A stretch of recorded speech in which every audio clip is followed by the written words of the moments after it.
Le fameux concours commun des 7 IEP, c'est 90% d'échecs. Ça peut faire peur, surtout quand on sait que la majorité des candidats se plantent sur l'épreuve de questions contemporaines. Et oui, pour rappel, le concours commun des 7 IEP, c'est très différent de l'admission de Sciences Po Paris ou Sciences Po Bordeaux. Ça veut dire qu'en avril, vous allez un jour en entier dans l'IEP le plus proche de chez vous, qui va être votre centre d'examen, et vous passez 3 épreuves écrites, une épreuve de langue, vous avez le choix entre allemand, italien, anglais et espagnol, une épreuve d'histoire qui ressemble assez à ce que vous faites au lycée, et une épreuve de questions contemporaines qui généralement est l'épreuve qui fait le plus peur aux candidats parce que c'est la seule épreuve qu'on ne pratique pas au lycée, et donc généralement les candidats redoutent cette épreuve parce qu'ils n'ont pas eu beaucoup d'entraînement à cette épreuve. Et c'est pour cette raison que je fais cette vidéo sur l'alimentation, qui est un de vos thèmes en questions contemporaines, afin que vous ayez 3 concepts clés que vous allez pouvoir utiliser pour cartonner durant l'épreuve de questions contemporaines. J'ai également fait une vidéo sur le corps, alors n'hésitez pas à aller visionner notre chaîne YouTube, vous trouverez énormément de conseils et de méthodologies pour augmenter vos chances de réussir Sciences Po ou les IEP. Restez bien jusqu'à la fin de cette vidéo puisque en plus de vous donner 3 concepts clés sur l'alimentation qui vont vous aider à réussir votre épreuve de questions contemporaines,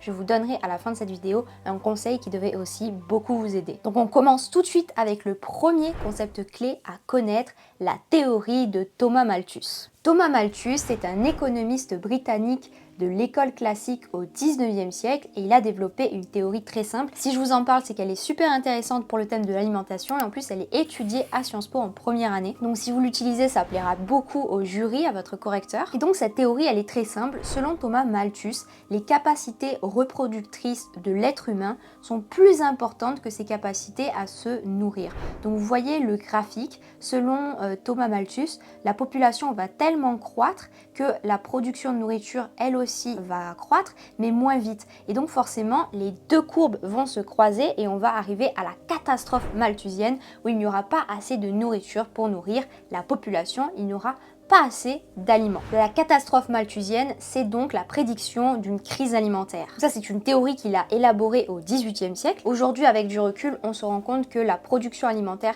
suffirait à nourrir toute l'humanité, même si l'humanité représente presque 8 milliards de personnes. Et du coup, on se rend compte que le problème, c'est beaucoup plus un problème de répartition. Et que finalement, l'humanité souffre d'un paradoxe puisqu'il y a des populations qui sont sous-alimentées, des pays qui sont victimes de famine, et au contraire, il y a des populations qui sont suralimentés et qui là vont souffrir d'obésité. Le second concept clé que j'ai choisi d'aborder avec vous pour l'alimentation, je l'aime beaucoup celui-là, c'est la gastrodiplomatie et ce qu'on appelle aussi, c'est un petit peu un concept double, la guerre des cuisines. D'ailleurs, en description de la vidéo, je vous ai mis un article de Libération justement qui parle de la guerre des cuisines à l'UNESCO et de la gastrodiplomatie si vous voulez approfondir un petit peu le sujet. Mais pour faire simple, la gastrodiplomatie, c'est une forme de soft power qui permet de faire rayonner la cuisine d'un pays dans le monde entier et de permettre de négocier également des relations diplomatiques. Donc il y a de très nombreux exemples de gastrodiplomatie. On peut penser notamment à Trump qui parle beaucoup de Coca-Cola et de McDo pour plaire à son électorat, puisque en faisant ça, il rappelle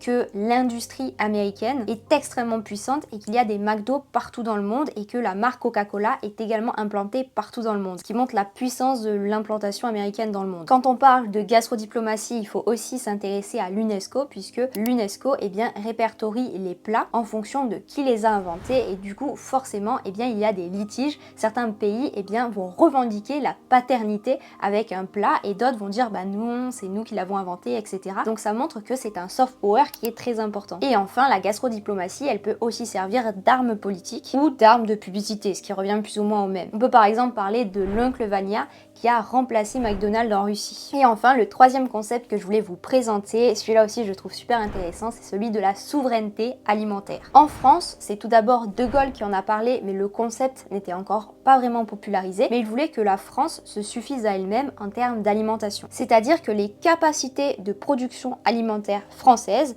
devaient suffire pour nourrir la France. Et que si la France le voulait, elle n'était plus obligée d'exporter des produits parce qu'elle se suffisait à elle-même en quelque sorte. Mais sinon, on peut dire que le concept est véritablement né en 1996 au sommet mondial de l'alimentation et il a été défini en 2002 au Forum de Rome. Je vous mets la définition en entière dans la description et vous pourrez un petit peu refaire votre propre définition parce que vous n'allez pas tout apprendre par cœur, ce serait débile pour le concours commun. Ce que je trouve vraiment intéressant dans ce concept, bon, c'est que déjà il mêle la politique et la géopolitique, donc c'est parfait pour Sciences Po, mais en plus de ça, il revient un petit peu au goût du jour, il fait un petit peu l'actualité depuis le Covid, puisque vous savez que pendant l'épidémie, eh bien beaucoup de dirigeants, beaucoup de politiques ont souffert du fait de ne pas avoir d'industrie propre à leur pays, et donc il y a eu pas mal de soucis. Alors évidemment c'était limité, mais quand même il y a eu des pénuries, et donc les dirigeants ont commencé à réfléchir pour se dire ah mais si la crise avait duré plus longtemps, qu'elle avait été plus grave ou qu'il y avait eu une moins bonne organisation, eh bien on aurait vraiment pu avoir des pénuries alimentaires. Il n'y aura pas de pénurie si chacun